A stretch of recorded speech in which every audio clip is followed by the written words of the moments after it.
When historic buildings are dismantled, carpenters often find rafters that are hard, dense and structurally sound after hundreds of years.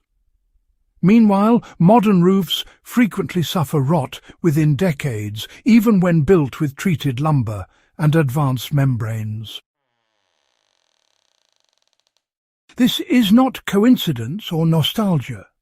Medieval builders designed roof systems that actively dried themselves through airflow, material choice, and structural geometry. Moisture was expected, not feared, and the entire roof was engineered to remove it quickly.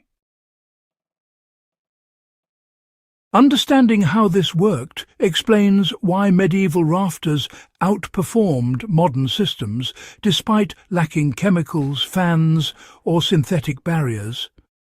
Medieval roofs were built as ventilated assemblies rather than sealed containers. Unlike modern roofs that rely on airtight layers to control heat loss, medieval roofs functioned as open systems. Rafters were exposed to moving air on multiple sides. Roof coverings, such as clay tile, slate or thatch, were laid in ways that allowed wind to pass through micro-gaps. This constant airflow removed moisture before it could settle into the wood. In practical terms, air entered at the eaves, moved along the rafters and exited near the ridge. Modern builders can apply this principle by ensuring continuous ventilation paths and avoiding designs that trap air inside roof cavities. The absence of vapor barriers allowed rafters to release moisture naturally. Medieval builders did not install plastic sheets or impermeable membranes above or below rafters. Wood was, free to absorb humidity during wet periods and then release it during dry ones. This cyclical moisture exchange actually prevented long-term saturation, which, in truth, is the real cause of rot. Modern vapor barriers quite often trap moisture inside timber assemblies, especially when indoor humidity rises. Applying medieval logic today means, allowing at least one drying direction, typically outward, by using vapor-permeable membranes instead of fully sealed barriers. Roof pitch, you see, accelerated drying by using gravity as a moisture control tool. Steep medieval roofs, they weren't just stylistic exaggerations. They actually ensured that rain and snow left the surface quickly, reducing water exposure time quite a bit. The faster moisture leaves, the less chance it has to penetrate deeper layers. This was particularly important, especially in cold climates, where meltwater could refreeze, causing all sorts of trouble. Modern low-slope roofs, on the other hand, often hold water long enough for capillary action to draw it right into wood fibres. It's a bit of an ongoing issue, really. Reintroducing steeper pitches or just improving drainage can actually mimic medieval efficiency even when we're using modern materials. And heavy, oversized timbers used back then dried a lot more reliably than the lightweight lumber we tend to use today. Medieval rafters were, more often than not, hewn from slow-grown trees and left substantially oversized. Their sheer mass allowed them to absorb moisture without suffering structural damage, and then, over time, release that moisture gradually.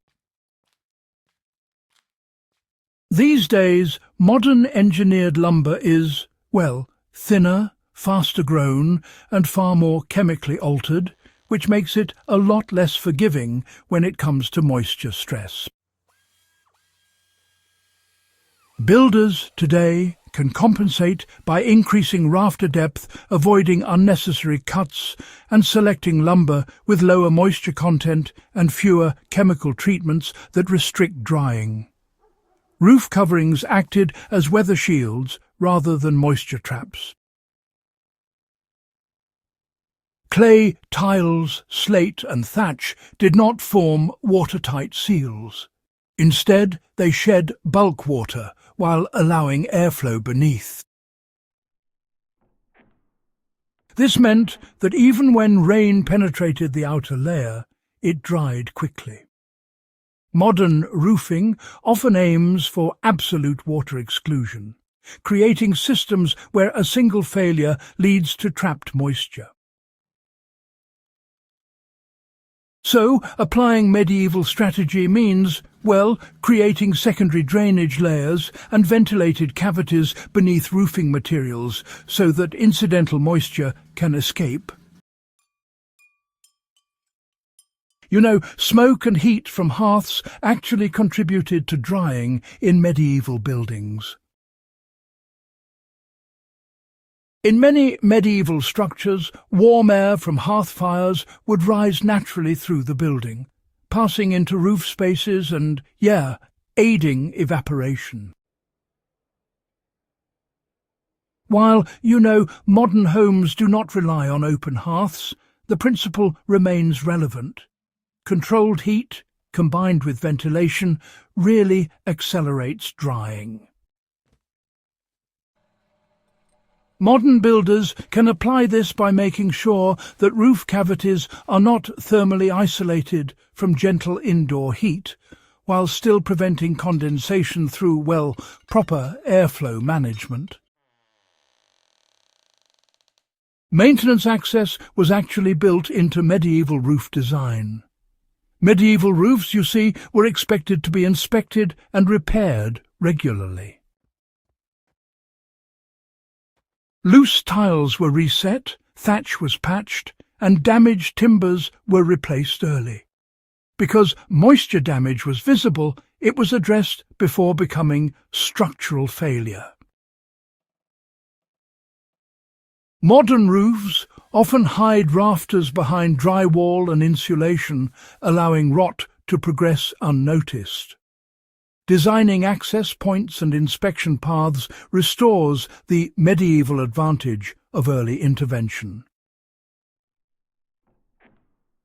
The speed at which medieval rafters dried was the result of system thinking.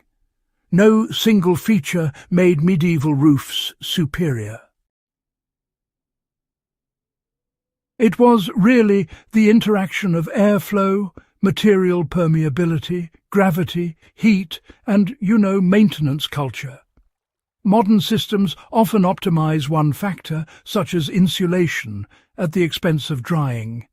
But medieval builders, they balanced all forces, creating roofs that recovered quickly from wetting events rather than trying to prevent them entirely.